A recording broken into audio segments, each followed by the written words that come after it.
A humble mechanic took in a rejected bride at the bus stop. He saw what her fiancé never could. Before we explore all the details of this incredible story, tell us where you're following us from and the time. Subscribe to the channel so you don't miss a thing, and let's embark on this journey together. Rain pelted the empty streets of downtown Portland, turning the world into a grey blur. Nyla Bennett stood at the bus stop, her wedding dress clinging to her body like a second skin, watching droplets chase each other down the clear plastic shelter. Her elaborately styled braids, once perfectly arranged for what should have been the happiest day of her life, now hung heavy with water against her back. She glanced down at her phone again. No messages, no calls, no explanation. The screen reflected her dark brown eyes, which held more questions than tears. 29 years old, and here she was, abandoned at the altar, without so much as a goodbye text. The thin white fabric of her dress had long since become transparent, making her shiver in the autumn chill. A bus splashed by, not her route. Nyla's fingers automatically went to her braids, twirling one between her fingers, a nervous habit she'd had since childhood. The silver necklace from her grandmother felt heavy against her collarbone, its familiar weight both comforting and somehow accusatory. Had her grandmother known something like this would happen? Is that why she'd insisted Nyla keep the necklace close? For protection? The rain intensified, drumming against the bus shelter's roof. Each drop felt like another reminder of her foolishness. The carefully planned ceremony, the deposits she couldn't get back, the faces of disappointed guests.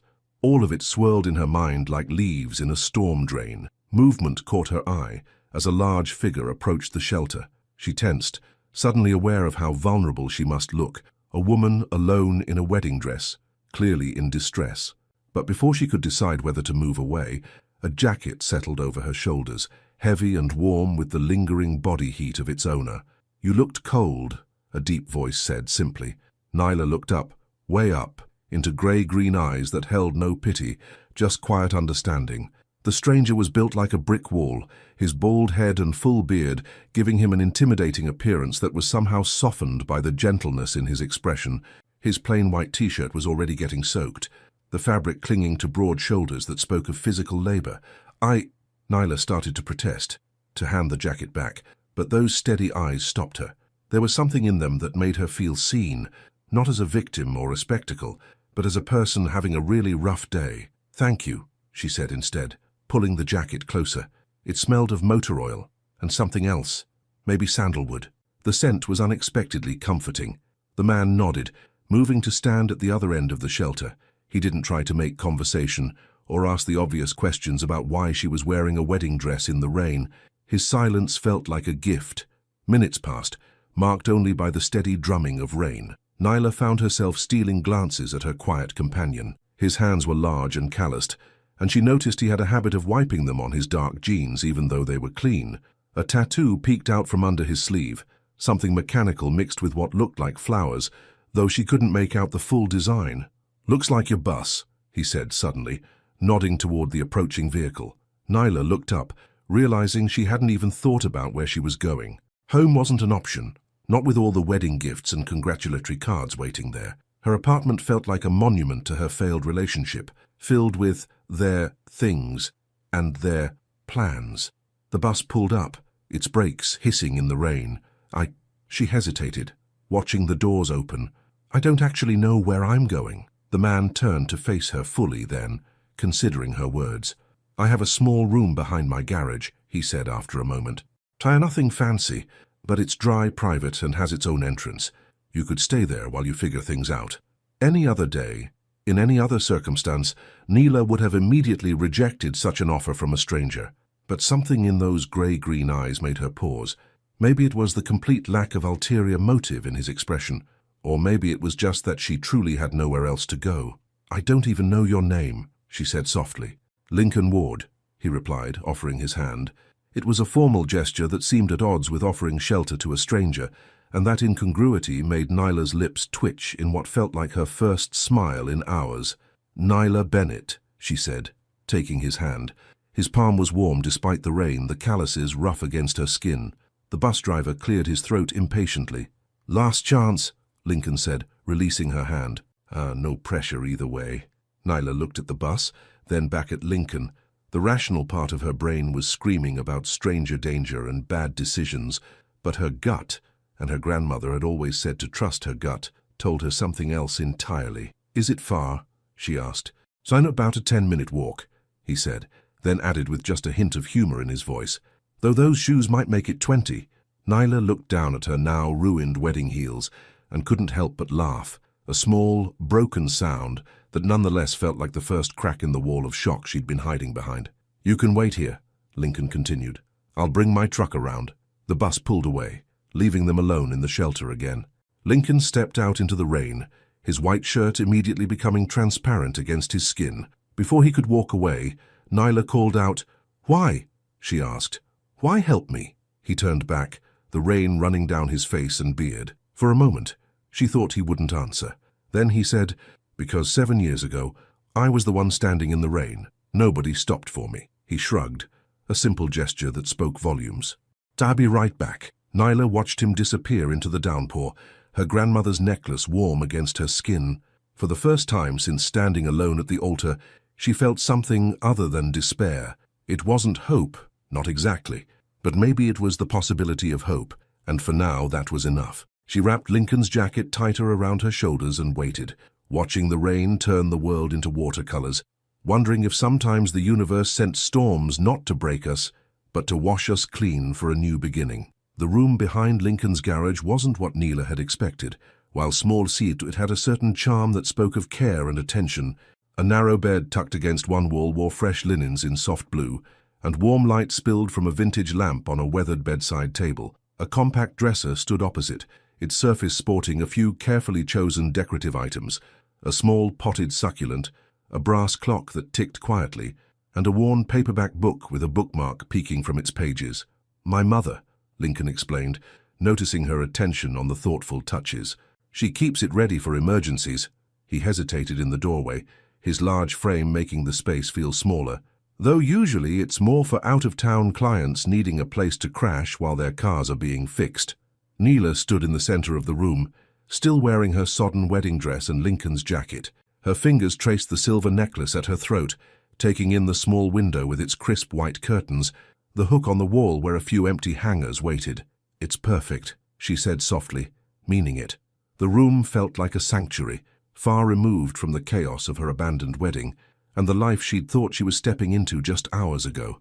"Bathroom's through there." Lincoln pointed to a door she hadn't noticed. "It's small but private. And—" He reached into his pocket, producing a key. "Lock works from both sides. You're safe here." The key felt warm in her palm when he handed it over, and Nyla found herself blinking back unexpected tears. It wasn't just the key or the room. It was the careful way he was treating her dignity, her autonomy. "Lincoln," a woman's voice called from somewhere beyond the garage. "Did you bring someone?" "I heard voices." "That would be my mother," Lincoln said, a mix of affection and resignation in his tone. "She lives in the main house. You don't have to meet her now if you're not up for it." But before either of them could say more, a small whirlwind in a floral dress and powder blue cardigan appeared behind Lincoln. Doreen Ward might have been short enough to barely reach her son's shoulder, but her presence filled the room instantly. "Oh!" she exclaimed, taking in Nyla's wedding dress. Her eyes widened with understanding, then softened with maternal concern. "You poor dear, Lincoln. Why are you just standing there? She needs dry clothes, a hot meal, and—" She sniffed the air. "Is that my lavender tea I smell steeping?" Lincoln's expression suggested this wasn't the first time his mother had run circles around him. "I just got her here, Mom. I haven't had time to—" "Well, no time like the present," Doreen interrupted, already moving past him into the room. She headed straight for the dresser, pulling open drawers with familiar efficiency. "I keep some emergency clothes in here." "Ah, these should fit. Nothing fancy, but they're warm and dry." Nyla found herself holding a stack of soft clothing, yoga pants, an oversized sweater, thick socks. The normalcy of these items compared to her current attire nearly undid her composure. "Thank you, Mrs. Ward," she managed. "Doreen, please." Mrs. Ward was my mother-in-law. God rest her soul. She turned to her son. "Lincoln, go check on that tea. And bring some of those oatmeal cookies I made yesterday." "Mom," Lincoln started, but Doreen fixed him with a look that could have stopped traffic. "That wasn't a suggestion, dear." A ghost of a smile touched Lincoln's lips as he nodded. "Yes, ma'am." He glanced at Nyla. "You okay?" The question held layers. Was she okay with his mother's presence, with being left alone, with everything that had happened today? Nyla found herself nodding, surprised to realize it wasn't entirely a lie.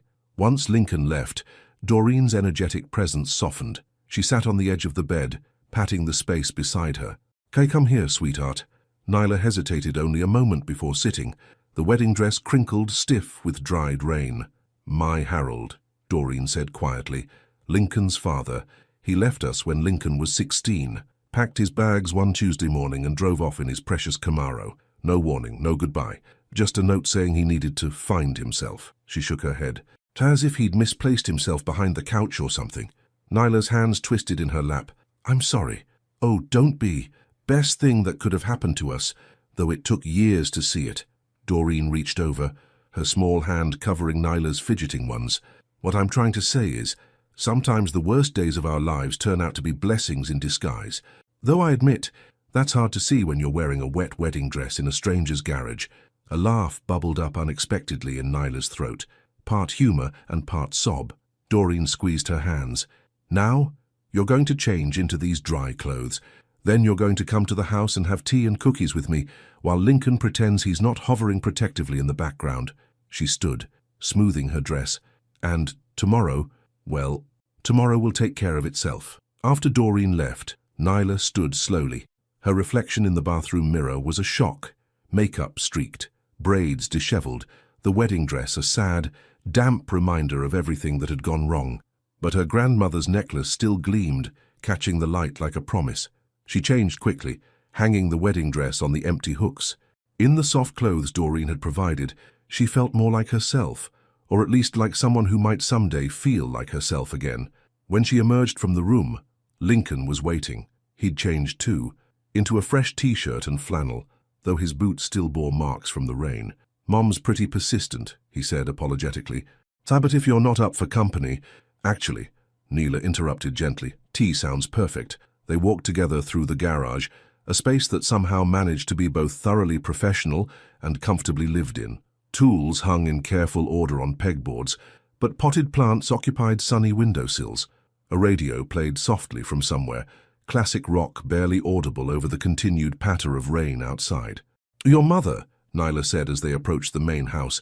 "She's very overwhelming," Lincoln suggested, holding the door for her. "Kind," Nyla corrected. "You both are." Lincoln's step faltered slightly, and when Nyla glanced up at him, she caught an expression she couldn't quite read, something between pleasure and pain, like someone touching a bruise to see if it still hurt. Inside, Doreen had transformed her kitchen table into a cozy tea service. Steam rose from delicate cups that seemed at odds with the practical surroundings, and a plate of cookies sat temptingly in the center. The whole scene was lit by the warm glow of a lamp, with a slightly crooked shade, giving everything a gentle, dreamlike quality. "Perfect timing," Doreen announced, already pouring tea. "The cookies are still warm." As Nyla settled into a chair, wrapped in borrowed clothes and surrounded by the quiet kindness of these strangers, she felt something inside her shift.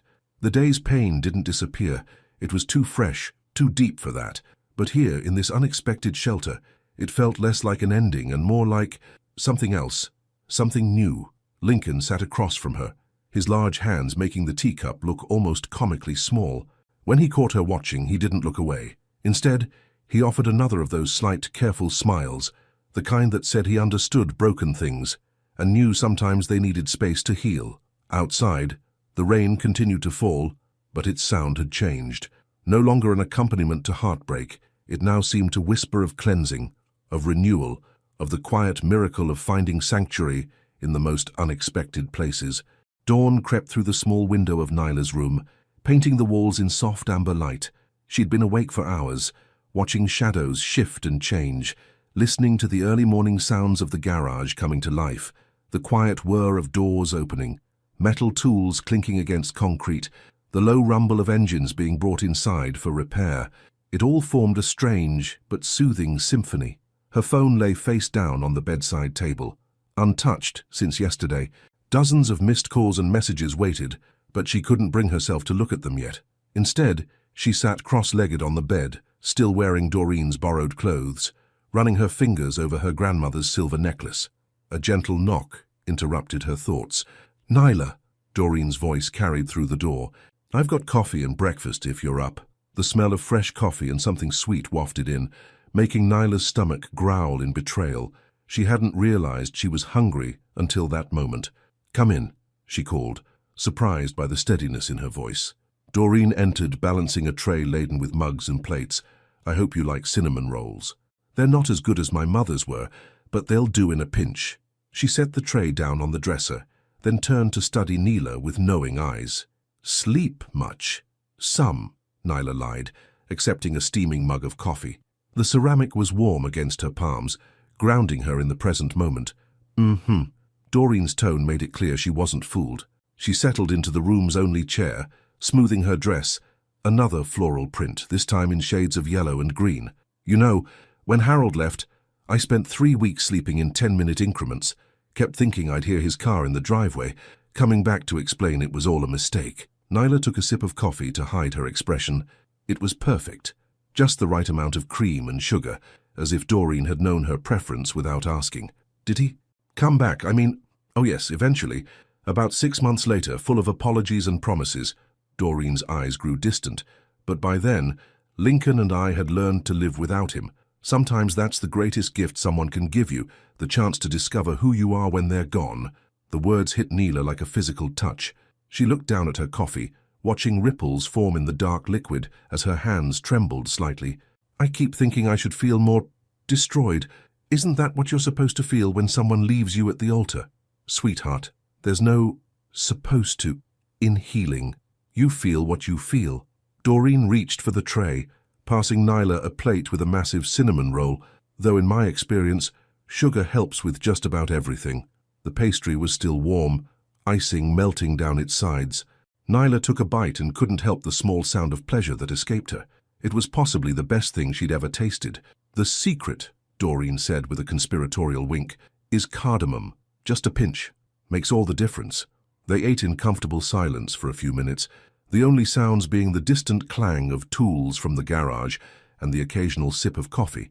Through the window, Nyla could see fragments of blue sky. The rain had finally stopped. "Lincoln mentioned you're interested in opening a cafe someday," Doreen said casually. Too casually, Nyla's heart clenched.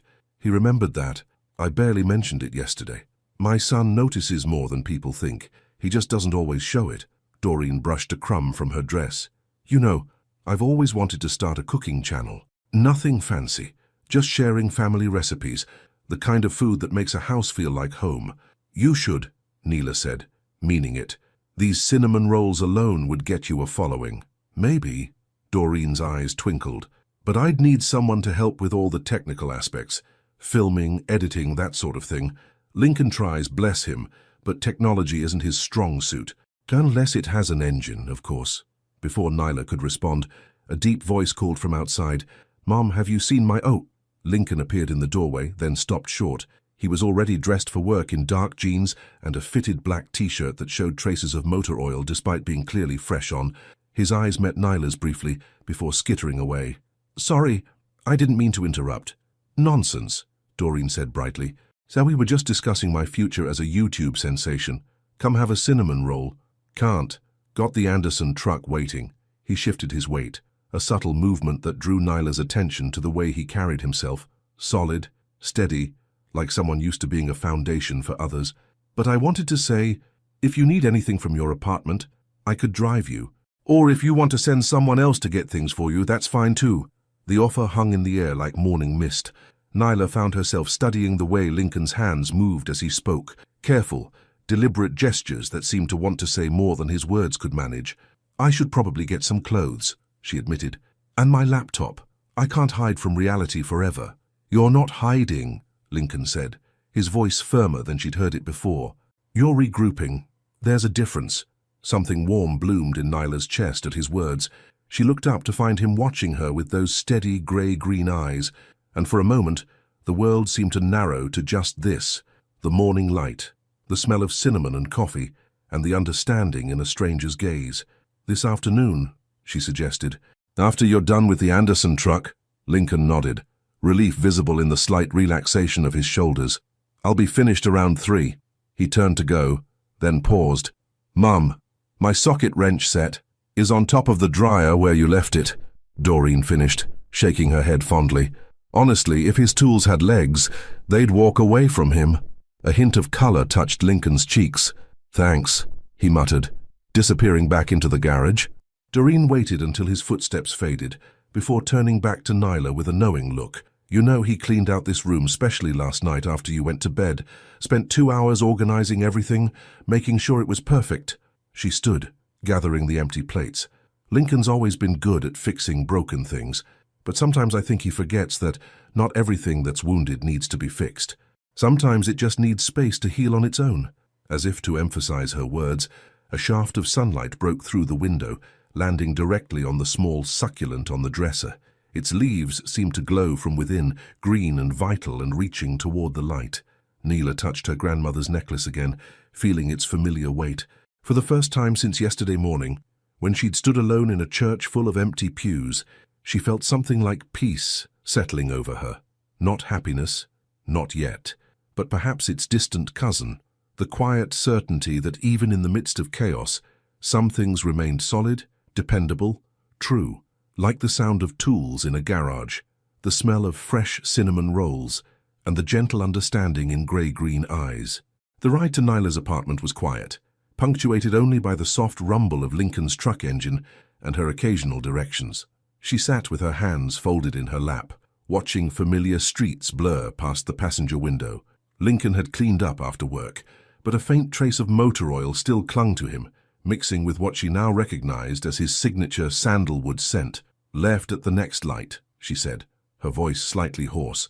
She'd spent the afternoon mentally preparing for this moment, but now that it was here, her heart felt like a bird throwing itself against her ribcage.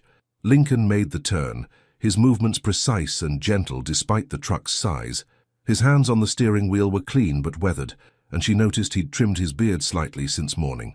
We can turn around, he offered quietly. Come back another day. No. Nyla touched her grandmother's necklace, drawing strength from its familiar contours. I need to do this now. The apartment building came into view, a modern complex with clean lines and large windows. Just 3 days ago, she'd left through those doors in a white dress and a veil, her heart full of certainty. Now she felt like a stranger approaching her own life. Lincoln found a parking spot and killed the engine, but made no move to get out. Instead, he turned slightly in his seat to face her. What do you need from me? The question was simple, but profound. Not, are you okay? Or, can you handle this? But an acknowledgement of her agency, her right to define the terms of her own healing. Nyla took a deep breath. Just be there.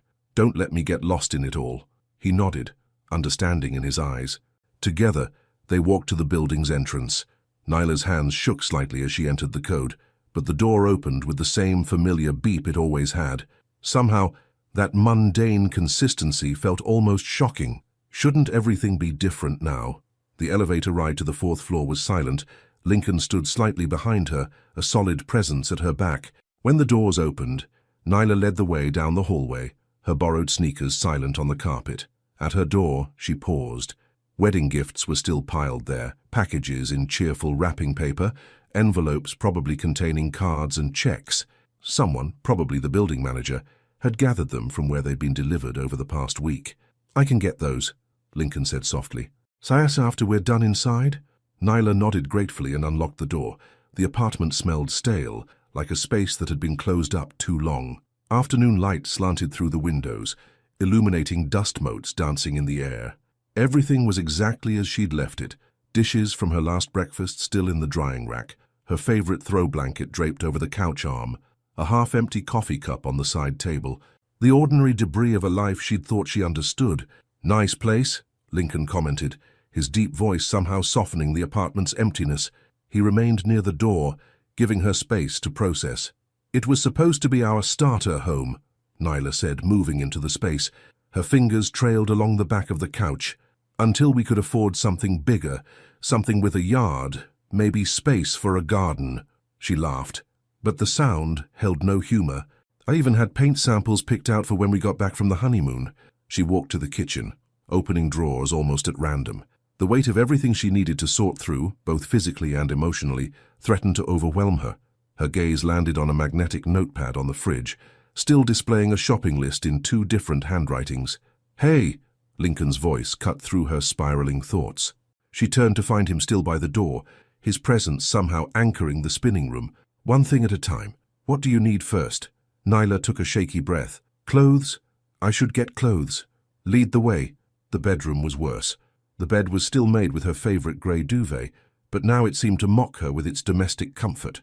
On the dresser, photos in silver frames captured moments that felt like they'd happened to someone else. Smiling faces, shared adventures, promises that had turned out to be as fragile as glass. Lincoln stayed in the doorway as she moved through the space, gathering essentials with mechanical precision. She pulled out her largest suitcase from the closet, trying not to look at the other person's clothes still hanging there. "Can you—" she started, then stopped, embarrassed by the break in her voice.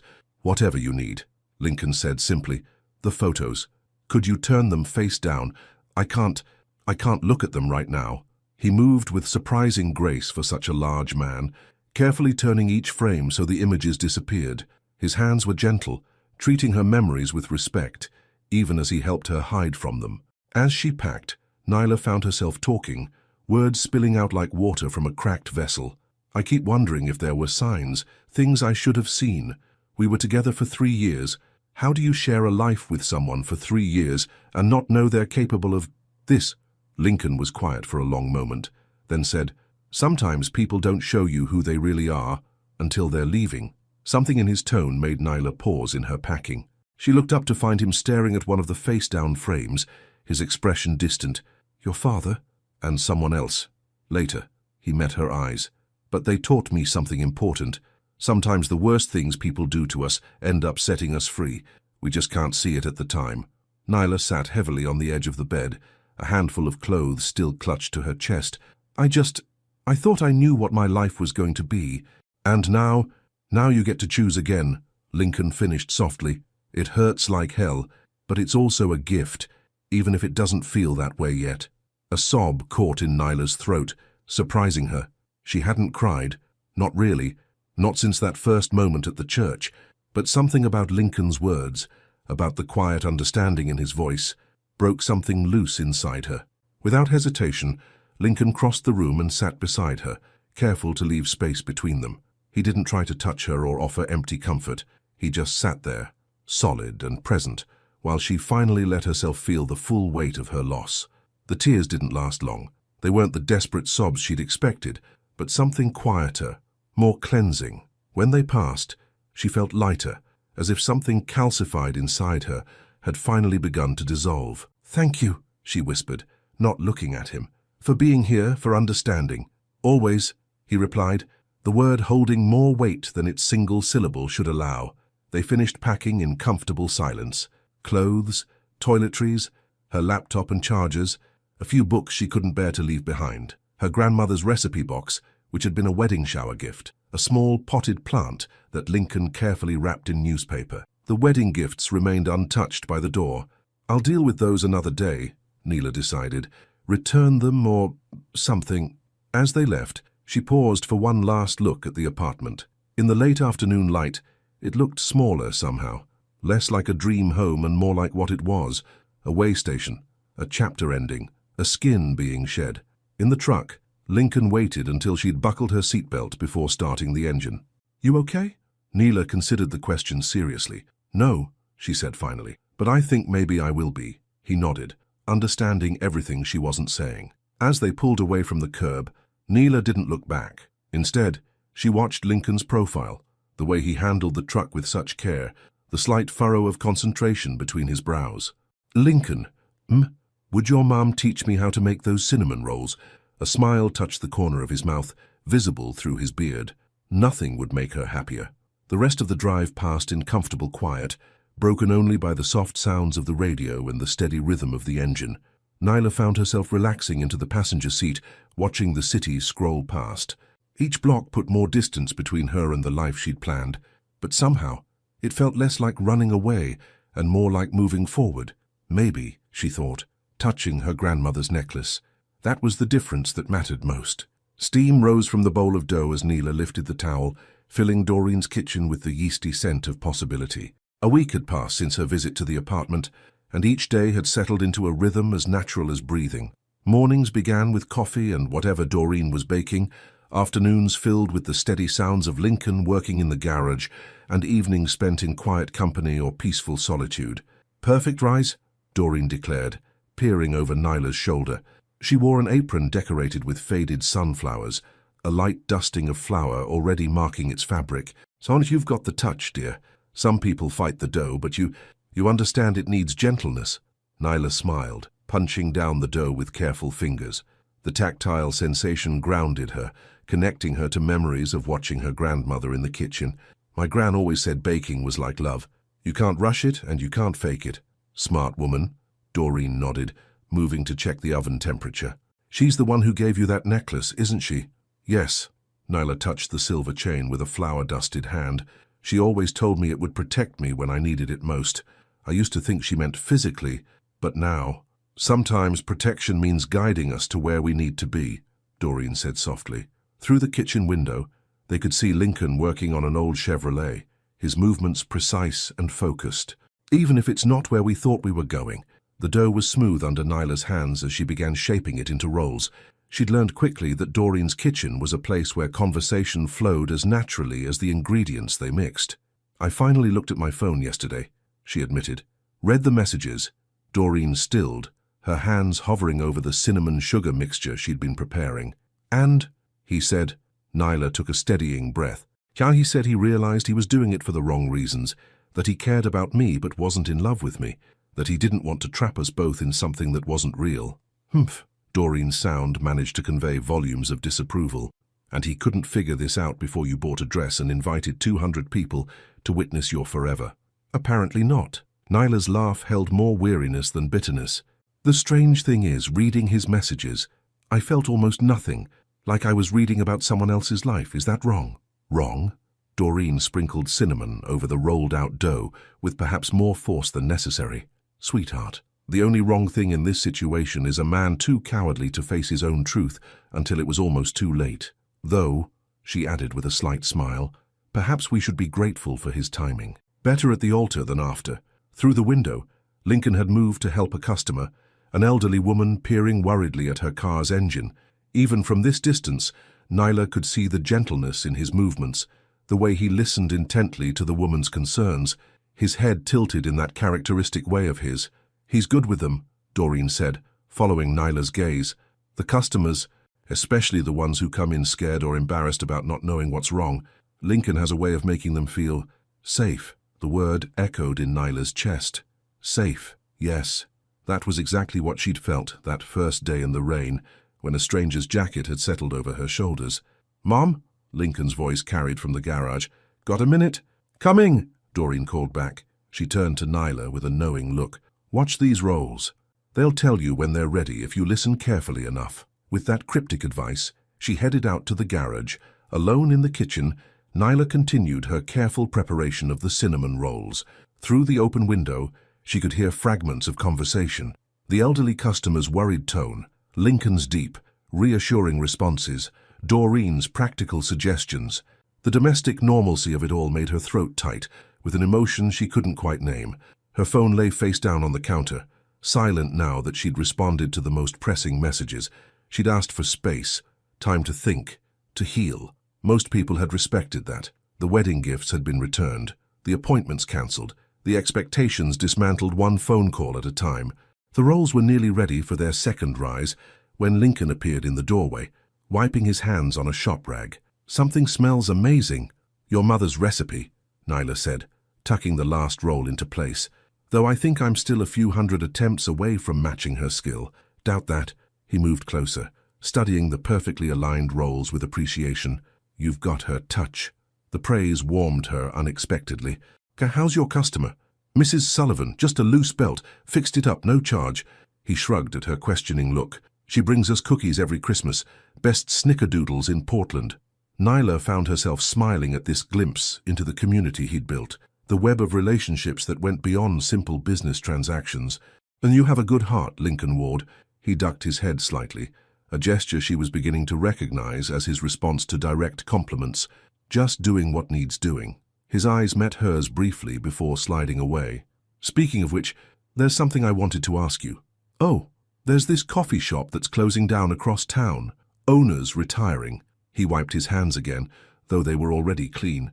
They're selling their equipment. Good stuff, barely used. Espresso machine, grinders, display cases. He trailed off, watching her face carefully. Nyla's heart skipped. Lincoln, I know it's too soon, he said quickly, and maybe completely wrong. But you mentioned wanting to open your own cafe someday, and sometimes opportunities don't wait for perfect timing. She looked down at the cinnamon rolls, their neat spiral pattern suddenly blurring slightly. I can't. I don't have the capital right now. Everything was tied up in the words. She stopped and swallowed. In other things, I know a guy, Lincoln said carefully. Does equipment loans for small businesses, fair rates, flexible terms. No pressure, he added quickly. Just think about it. Sometimes the best way to move forward is to build something new. Before she could respond, Doreen bustled back in, those rolls ready for their second rise. Oh, Lincoln, you're still here. Good. Taste this frosting and tell me if it needs more vanilla. The moment shifted, folded away like a letter saved for later reading. But as they moved through the familiar motions of baking, Nyla found her mind returning to Lincoln's words. Build something new. The idea settled in her chest like a seed finding fertile soil. Later, after the rolls had been baked and declared perfect, though not quite as good as mine, Doreen insisted with a wink, Nyla stood at her room's window. The garage was quiet now, the day's work done, but she could see light from Lincoln's workshop, where he often spent evenings tinkering with personal projects. On impulse, she grabbed 2 cinnamon rolls and made her way across the quiet garage. The workshop door was ajar, classic rock playing softly from an old radio. Lincoln sat at a workbench, bent over what looked like a vintage motorcycle part. Thought you might need sustenance, she said softly. He looked up, his face softening at the sight of her. Always. As she handed him a roll, their fingers brushed. The contact was brief, but Nyla felt it like an electric current, a reminder that some connections couldn't be planned or predicted. They just happened, as natural as dough rising in a warm kitchen, as inevitable as healing after rain. Lincoln? He was already halfway through the roll, appreciation evident in his expression. Tell me more about that coffee shop equipment. His smile, slow and warm as sunrise, told her everything she needed to know about new beginnings. The retired coffee shop owner's name was Herbert Miller, and his cafe looked exactly like the kind of place Nyla had always dreamed of creating. Warm wooden floors worn smooth by decades of footsteps, tall windows that filled the space with natural light, and an atmosphere that whispered of countless conversations shared over steaming cups. Been here 37 years, Herb said, running a weathered hand along the gleaming espresso machine. First met my wife right where you're standing. She was ordering a cappuccino, complained that I made it too dry. His eyes crinkled at the corners. Married her 6 months later. Nyla glanced at Lincoln, who stood quietly by the door, giving her space to explore but remaining close enough to offer support if needed. He caught her look and gave a slight nod, encouraging. The equipment, she began, forcing herself to focus on practicalities rather than dreams. How old is everything? Most of it's less than 2 years old. Herb moved behind the counter with the ease of long familiarity. I had a good year in 2023, decided to upgrade everything. Figure it was my parting gift to whoever takes over. The espresso machines are La Marzocco, top of the line. Grinders are Malkönig, got 2 of them. One for espresso, one for drip. Nyla ran her fingers along the machine's polished surface, remembering similar models from her barista days during college. The quality was undeniable, and the price Herb was asking was almost too good to be true. Why not sell to one of the big chains? She asked. They'd pay more. Herb's face darkened slightly. Had 3 offers from corporate types, all talking about concept stores and brand integration. This place, he gestured around the cafe, it's got soul. Can't sell soul to a corporation. No, Nyla agreed softly. You can't. Lincoln tells me you want to open a cafe bookstore. Herb's eyes were keen as he studied her. Got any experience? 4 years as a barista through college. Managed a cafe for 2 years after graduation. Nyla straightened slightly. And I've been planning this since I was 16, drawing layouts in notebooks when I should have been doing homework. Herb's laugh was warm and genuine. Passion. That's what this place needs. Not some corporate blueprint. He glanced at Lincoln. Your friend here says you're good people. He's not usually wrong about that sort of thing. Heat touched Nyla's cheeks as she looked back at Lincoln. He was examining a vintage coffee grinder displayed on a shelf, but she could see the slight smile hidden in his beard. "The loan terms," she said, forcing herself to be practical. "Lincoln mentioned, my brother Pete handles that side of things." Herb nodded. "Old school handshake kind of guy. Believes in people more than paperwork. He's coming by in about—" He checked his watch. 10 minutes, actually. "Let me show you the storage room while we wait." As Herb led her through the cafe, pointing out features and sharing stories, Nyla felt something shifting inside her. The practical voice that had been warning her about risks and timing grew quieter, drowned out by the sound of possibility.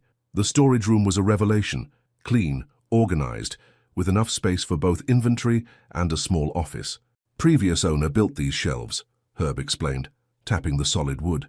"They're staying with the place, like everything else here, built to last."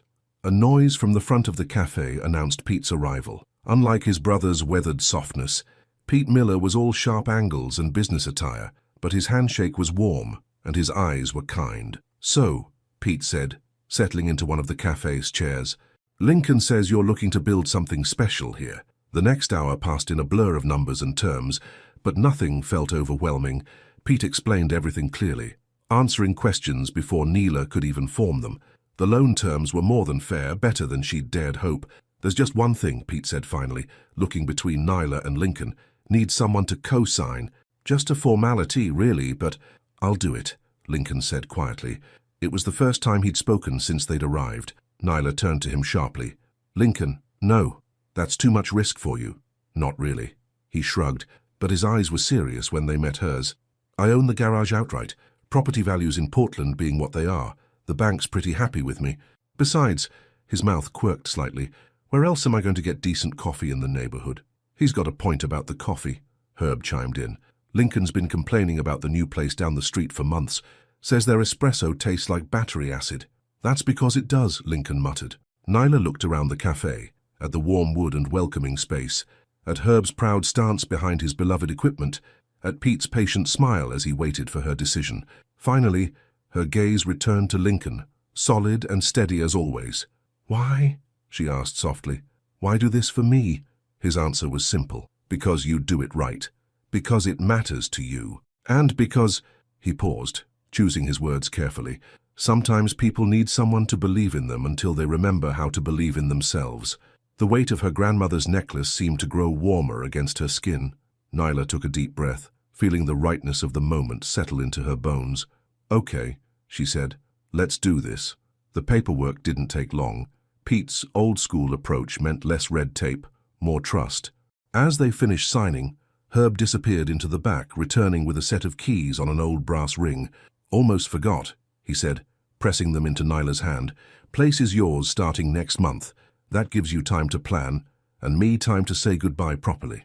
Outside, as the afternoon sun had taken on the golden quality unique to early autumn, Nyla stood on the sidewalk, keys clutched in one hand, loan papers in the other, feeling simultaneously lighter and more grounded than she had in weeks. "Thank you," she said to Lincoln, who was watching her with quiet satisfaction, "for everything." "Don't thank me yet," he warned with mock seriousness. "Mum's already planning to test all your baked goods before you open. She's got very high standards." Nyla laughed, the sound bubbling up from some deep, joyful place she'd thought was lost. "I'm counting on it." They walked back to his truck in comfortable silence. As Lincoln opened her door, his hand brushed her shoulder, a touch so light it might have been accidental, except for the way his fingers lingered for just a moment too long. "You're going to be amazing," he said softly. Sitting in the passenger seat, watching the cafe recede in the side mirror, Nyla felt the future unfold before her like a road on a clear day.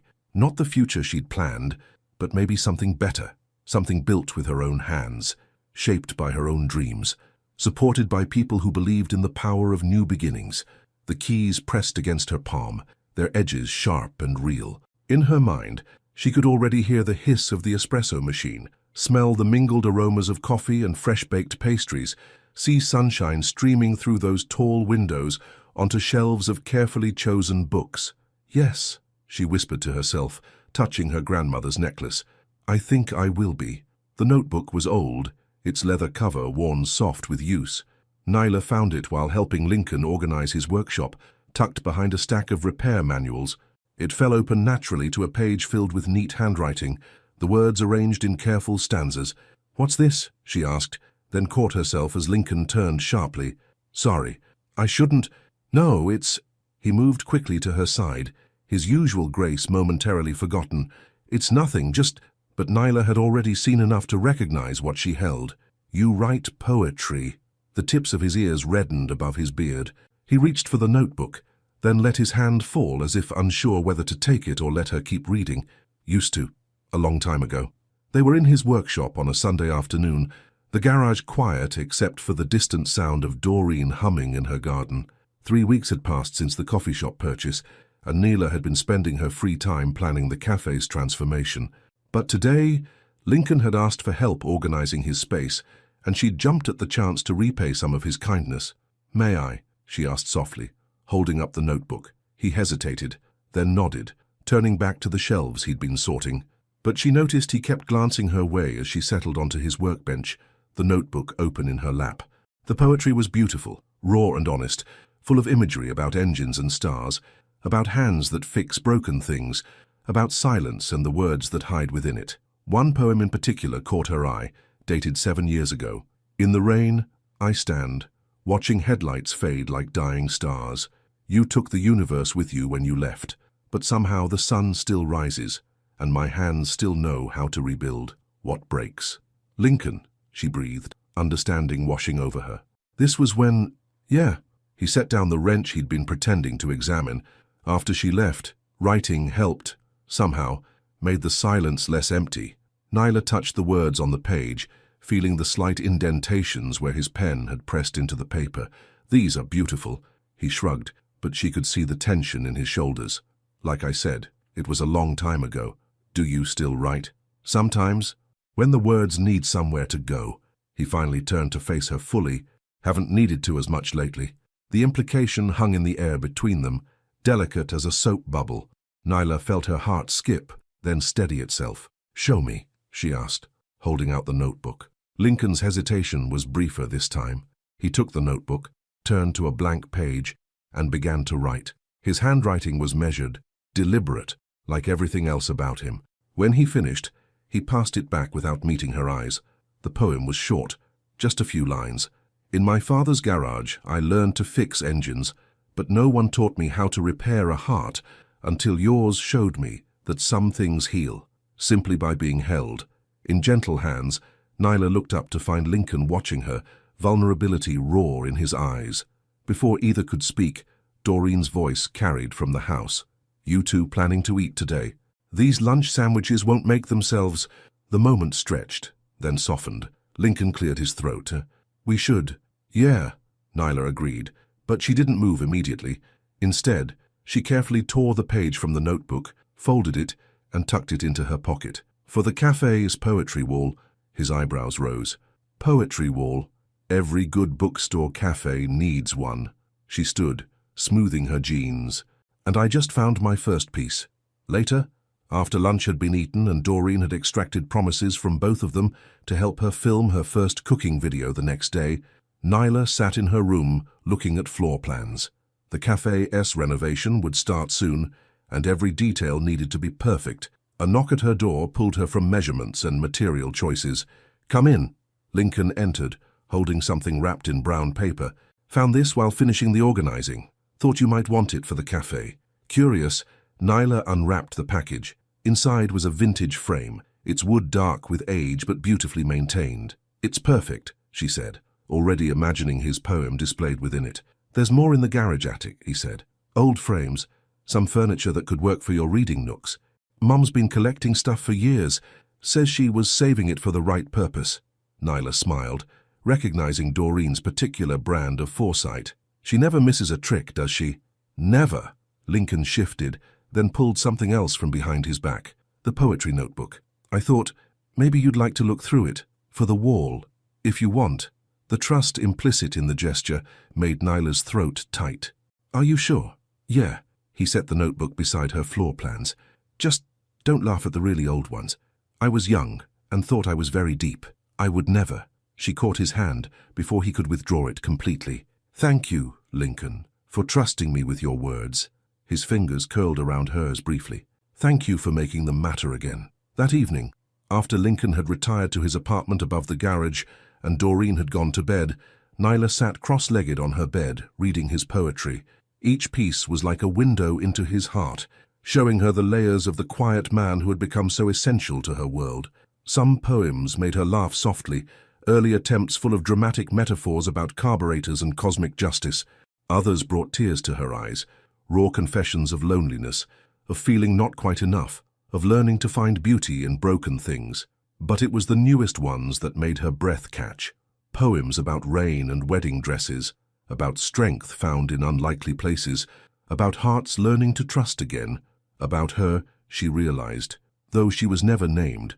When she finally slept, it was with the notebook hugged to her chest and Lincoln's words echoing in her mind. Some things heal simply by being held in gentle hands. In her dreams, she was building something beautiful, not just a cafe, but a life. And in that life, poetry and engine grease mixed freely, and love grew like Doreen's garden flowers, wild and unplanned, but perfectly right. Dust motes danced in the afternoon sunlight streaming through the cafe's tall windows as Nyla and Lincoln worked side by side, stripping old wallpaper from the walls. The space was filled with the sounds of their labor, the soft scrape of scrapers, the rustle of falling paper, and the classic rock playing from Lincoln's portable radio. Found another one, Lincoln called from his section. Carefully, he peeled back a layer of wallpaper to reveal a small pencil marking beneath. Jenny plus Mike, 1992. They'd been discovering these time capsules all day. Dates, names, and small messages hidden beneath decades of wall coverings. Nyla crossed the room to look, her work boots leaving footprints in the fine dust coating the floor. She'd borrowed the boots from Lincoln. They were comically large on her feet, stuffed with extra socks to make them wearable. I wonder if they're still together, she mused, touching the faded writing. Want to keep this section? Lincoln asked. They'd been preserving some of these historical marks, incorporating them into the cafe as new design. Each one felt like a blessing from the building's past occupants. Definitely. Nyla marked the spot with blue painter's tape. Claret can go next to First Kiss, Summers 87, and George Asked Me Here, 1995. This place has seen a lot of love stories, Lincoln observed, returning to his scraping. His t-shirt was dust-covered and damp with effort, clinging to his shoulders in a way that Nyla tried not to notice. And now it'll see more, she said, then felt her cheeks warm at the implication. I mean, with the poetry wall and reading nooks. Perfect spot for first dates. Lincoln's scraper paused momentarily. Speaking of the poetry wall, I found some more frames in the garage attic. Old ones, but solid. Nothing some sandpaper and stain can't fix. You don't have to, Nyla started. I want to, he interrupted gently. Besides, Mom's already planning what cookies to serve at your grand opening. Can't disappoint her now. Nyla smiled, remembering Doreen's excitement over their latest baking session. The older woman had been teaching her family recipes, each one coming with a story and a life lesson wrapped in kitchen wisdom. She's been amazing. You both have. Lincoln turned to her then, his expression serious, despite the dust streaking his beard. You did this, Nyla. We're just helping with the details.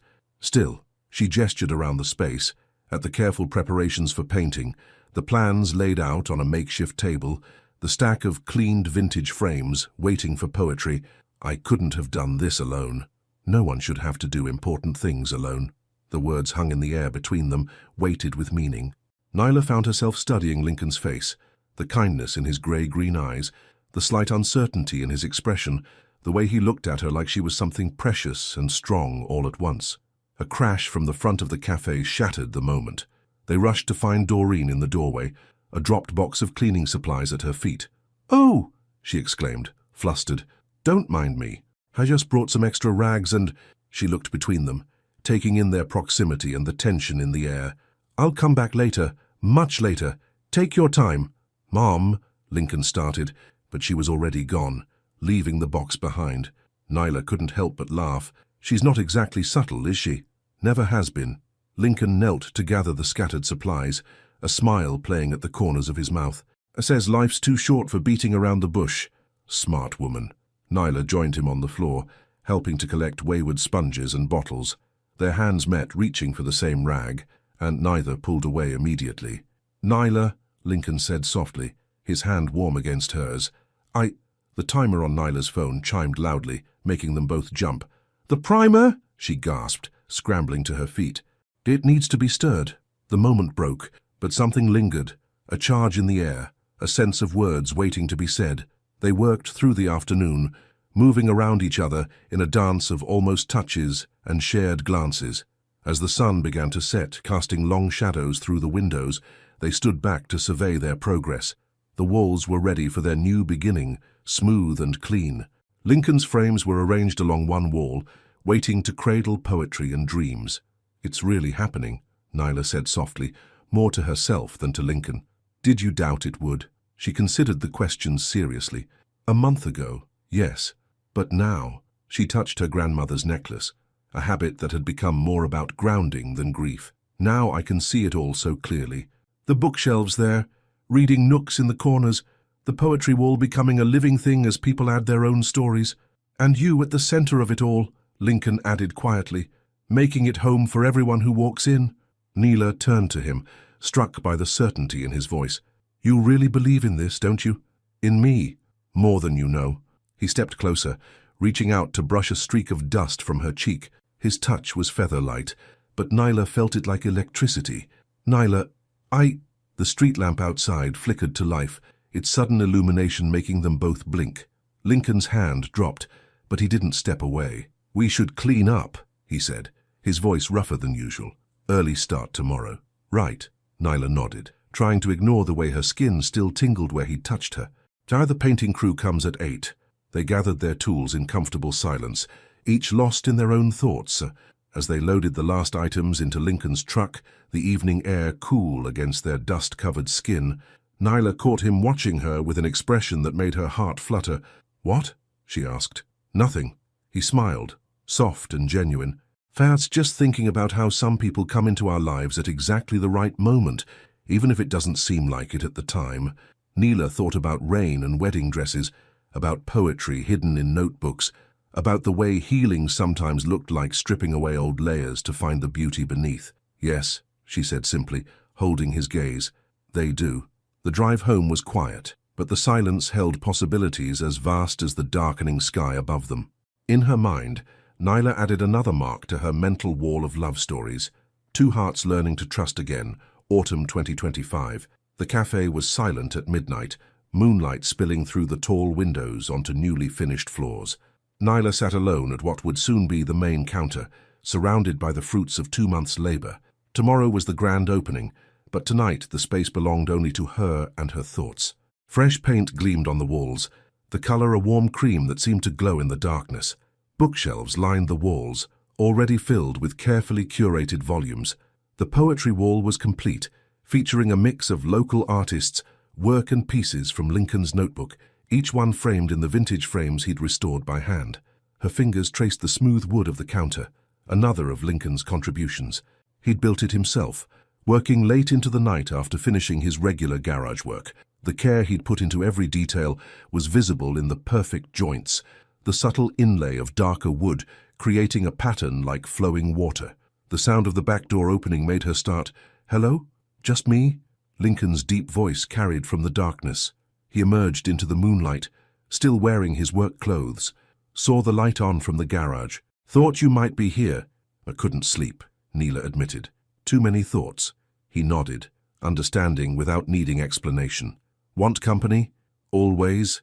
He settled onto the stool next to her, their shoulders almost touching.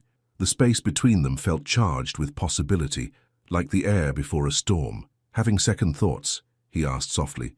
"No." Nyla touched her grandmother's necklace, finding comfort in its familiar weight. "Just thinking about how much has changed. 2 months ago I thought my life was going in one direction, and now. She turned to look at him. In the moonlight, his eyes were the color of storm clouds, intent on her face. "Now I can't imagine it any other way." Lincoln was quiet for a moment, his hands clasped loosely on the counter. "You know," he said finally, "I used to think some things were just meant to stay broken. That maybe it was safer that way." "What changed?" "You did." The words were simple but carried the weight of truth. "You showed up in the rain, looking like your world had ended, but somehow still standing. And then I watched you build something beautiful from the pieces. It made me think maybe—" He paused, choosing his words carefully. "Maybe some things break so we can build something better." Neela's heart thundered in her chest. "Lincoln, I found this the other day," he interrupted gently, pulling a folded paper from his pocket. "It's from my old notebook. Written the day after you arrived." He smoothed the paper on the counter, and in the moonlight Nyla could make out his neat handwriting. "She carries rain in her eyes like unspent wishes, and I find myself wanting to build her shelters, not from the storm, but for after when the sun returns and she remembers how to shine. You wrote this about me," Neela whispered. "I've written a lot about you." Lincoln's voice was low, honest. "Every day since you arrived, it's like the words came back, like everything came back." He turned to face her fully, and in his expression Nyla saw every unspoken feeling of the past 2 months, every almost touch, every shared look, every moment of understanding that had passed between them. "I need to tell you something," he said, "and if it's too soon or if you don't feel the same way, that's okay. Nothing has to change. But I can't—" He took a deep breath. "I can't let another day go by without saying it." Nyla's hand found his on the counter, their fingers intertwining naturally, like they'd been made to fit together. "Tell me, I love you." The words fell into the moonlit silence like stones into still water. "Not because you needed saving, or because you're beautiful, though you are. I love you because you're strong enough to start over, kind enough to see good in broken things, brave enough to build dreams from scratch. I love you because you make me want to be better, write better, live better. I love you because you're you." Tears spilled down Nyla's cheeks, but she was smiling. "You know what's funny?" she said softly. "The day I was supposed to get married, I thought I knew what love was. I had it all planned out, the perfect life and the perfect future. But sitting here now in this cafe we built together, listening to you quote poetry you wrote about me," she squeezed his hand. "This is real love, isn't it? The kind that doesn't need to be perfect because it's perfectly right." Lincoln's free hand came up to cup her cheek, his thumb gently wiping away her tears. "Is that a yes? A yes to what? To everything. To us. To seeing where this goes." Nyla leaned into his touch, her heart full of certainty. "Yes, to everything. To us. To building something beautiful together." When he kissed her, it felt like coming home. His lips were soft against hers, his beard tickling her skin, his hand still warm on her cheek. It wasn't a kiss of desperate passion or dramatic declaration. It was gentle, sure, full of promise and understanding. They parted slowly, foreheads touching, sharing the same breath. Through the windows, the moon painted silver patterns on the floor, turning the cafe into something magical and intimate. "I love you too," Nyla whispered against his lips. "For all the same reasons, and 1,000 more I haven't found words for yet." Lincoln smiled, the expression transforming his entire face. "Maybe we can write them together." Tomorrow, the cafe would open its doors. Tomorrow, they would greet customers and serve coffee and watch as their shared dream came to life. Tomorrow, Doreen would proudly display her baked goods in the counter Lincoln had built, pretending she hadn't been hoping for this exact outcome all along.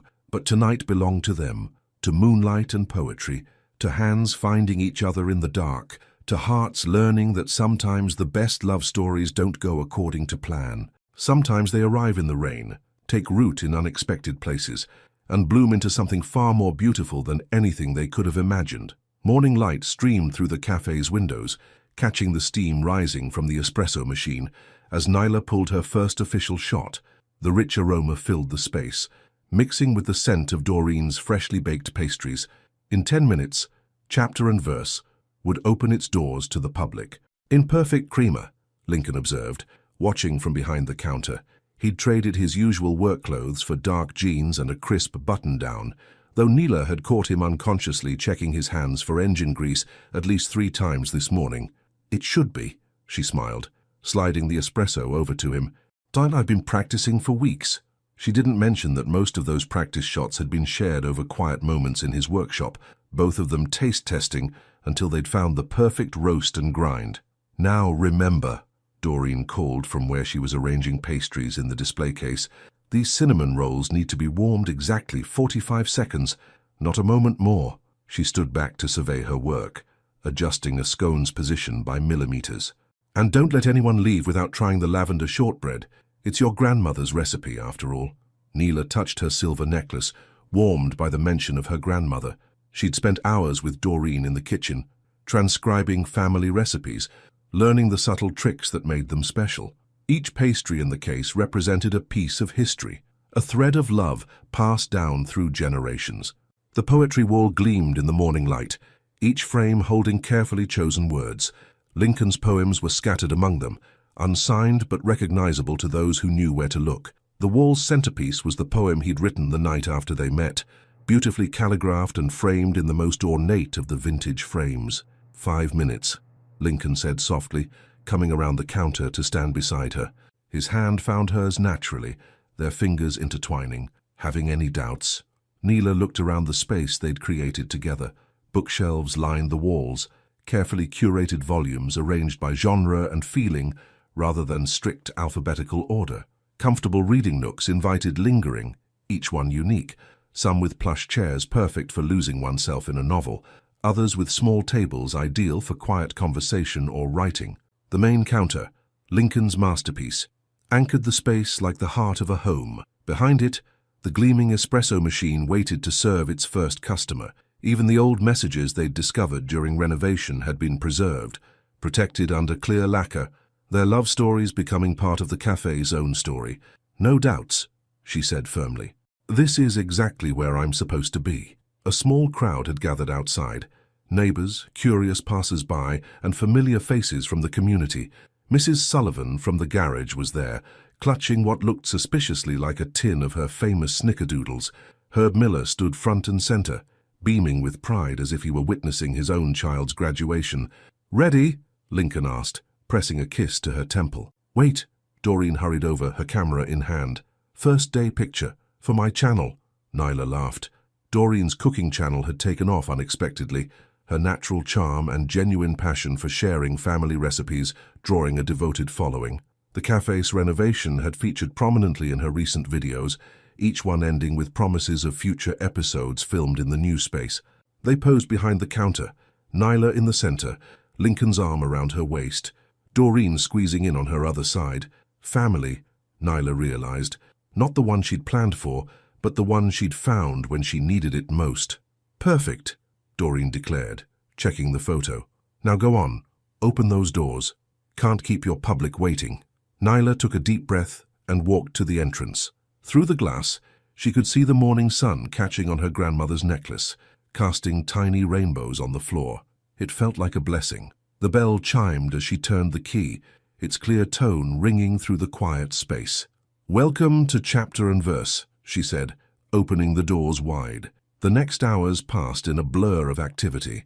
Customers filled the space with life and conversation, exclaiming over the poetry wall, settling into reading nooks, inhaling the scent of fresh coffee and warm pastries. Doreen held court by the display case, sharing stories about each recipe's history, while Lincoln moved through the crowd with natural grace, making everyone feel welcome. During a brief lull, Nyla found herself behind the counter, watching Lincoln explain the story behind one of his poems to an elderly couple. He caught her eye across the room and smiled, that special smile that seemed reserved just for her, full of love and pride and shared secrets. "He's a good one," Herb's voice came from beside her. He'd slipped in during the morning rush, taking up residence at the counter like he'd never left. "I've known him for years, never seen him this happy." "Neither have I," Doreen added, appearing with a fresh tray of scones, "though I suspect that has less to do with the cafe and more to do with who's running it." Nyla felt her cheeks warm. "We make each other better," she said simply. "That's what love is supposed to do," Doreen nodded sagely. "Now, about tomorrow's menu." As the day wore on, the cafe settled into a rhythm that felt as natural as breathing. Regular customers began to emerge, the writer who claimed the corner nook with the best lighting, the college students who shared poetry over lattes, the elderly man who read the paper front to back while nursing a single cup of coffee. Near closing time, Lincoln found her in the storage room doing a final inventory check. "Hey," he said softly, wrapping his arms around her from behind. "You did it."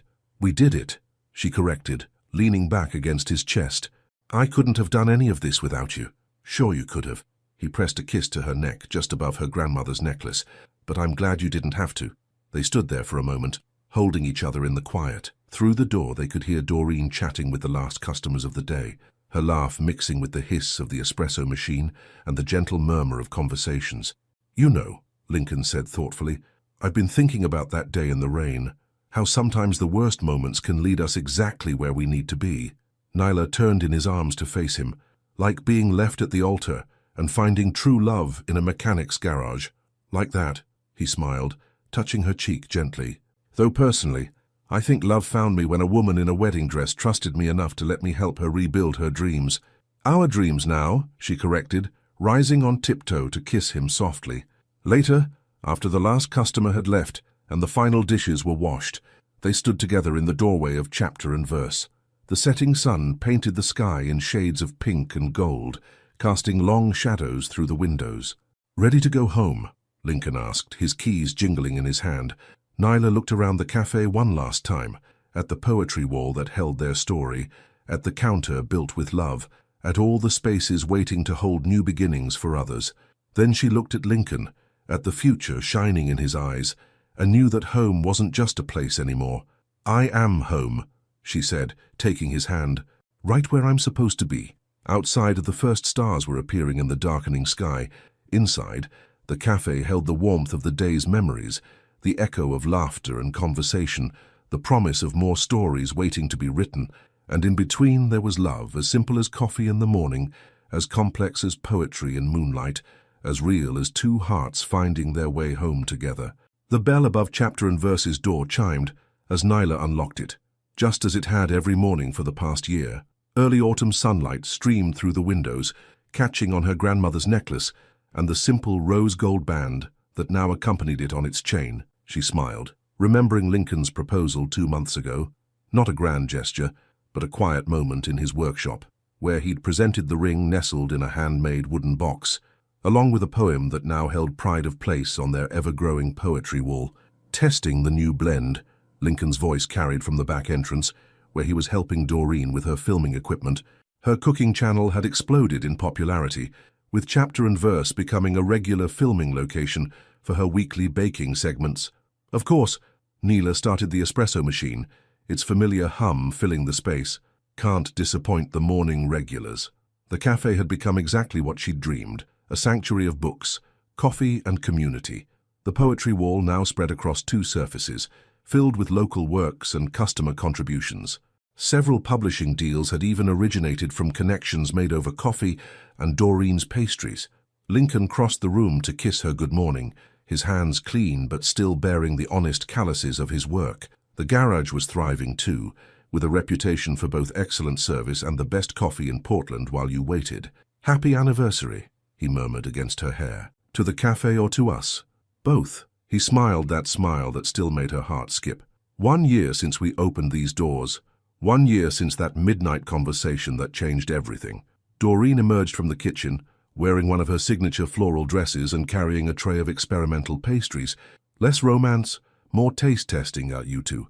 I need opinions on these lavender honey scones before filming." As they gathered around the counter, family, home, love all wrapped into one perfect moment, Nyla touched the rings on her necklace and smiled. Sometimes the best stories were the ones you never saw coming, written not in grand gestures but in quiet moments, shared coffee and poetry scribbled in the margins of everyday life. Through the windows, Portland was waking up. Soon the cafe would fill with customers, each carrying their own stories, their own dreams. But for now, in the gentle morning light, Nyla savored the simple truth that sometimes getting lost was just another way of finding your way home. The end. If fate put you in a situation like Nyla's, abandoned at the altar at what should have been the happiest moment of your life, would you have the courage to rebuild your dreams in a completely different way? To trust again, not just in love, but in yourself? What would you do if the rain that seemed to bring sadness was actually the path to finding your true purpose? Your participation in the channel is very important. Please leave your opinion in the comments. Thank you so much for watching until the end. If you enjoyed this story, don't forget to subscribe to the channel, leave a like, and comment your thoughts. Your participation is very important to us. See you next time!